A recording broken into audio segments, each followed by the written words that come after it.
কি করবেন এবার রোহিত বিরাট? খবর বেরিয়ে আসছে যে কোহলি ও রোহিতকে কড়া বার্তা দিল বিসিসিআই। ইন্টারন্যাশনাল ক্রিকেটে টেস্ট এবং টি20 থেকে আগেই অবসর নিয়েছেন রোহিত শর্মা ও বিরাট কোহলি। এখন দেশের হয়ে শুধুমাত্র ওয়ানডে 50 ওভারের ফরম্যাটেই খেলেন রোহিত শর্মা ও বিরাট কোহলি। এ কারণেই দেশের হয়ে আর খুব বেশি ম্যাচ খেলেন না রোহিত শর্মা ও বিরাট কোহলি। সেজন্যই কি এই ওডিআই ফরম্যাটে সড়গড় থাকতে ঘরোয়া ক্রিকেট খেলতে দেখা যাবে এই দুজনকে? বোর্ডের তরফ থেকে কিন্তু সেরকমই নির্দেশ দেওয়া হয়েছে রোহিত শর্মা ও বিরাট কোহলিকে, সেরকমটাই খবর বেরিয়ে আসছে।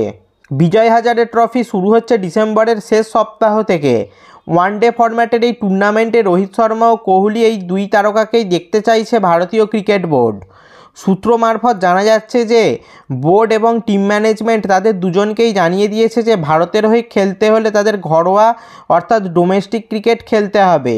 2027 বিশ্বকাপ খেলার জন্য ম্যাচ ফিট থাকতেই ঘরোয়া টুর্নামেন্টে খেলার পরামর্শ দিয়েছে বোর্ড, এমনটাই মনে করা হচ্ছে। সূত্র মারফত জানা যাচ্ছে রোহিত শর্মা বিজয় হাজারে ট্রফি খেলবেন, তা ইতিমধ্যেই মুম্বাই ক্রিকেট সংস্থাকে জানিয়ে দিয়েছেন। তবে কোহলি কী করবেন তা এখনও স্পষ্ট নয়।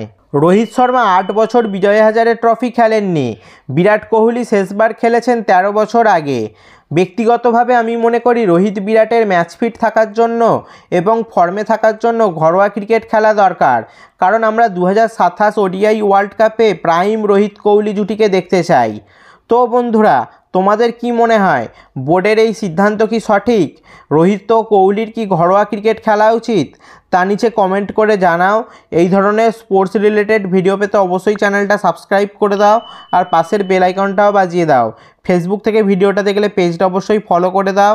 আর এটা আমার ইনস্টাগ্রাম আইডি, অবশ্যই ইনস্টাতে ফলো করে দাও আমাকে। ভিডিওটা লাইক শেয়ার করতেও ভুলবে না যেন। দেখা হচ্ছে পরের ভিডিওতে।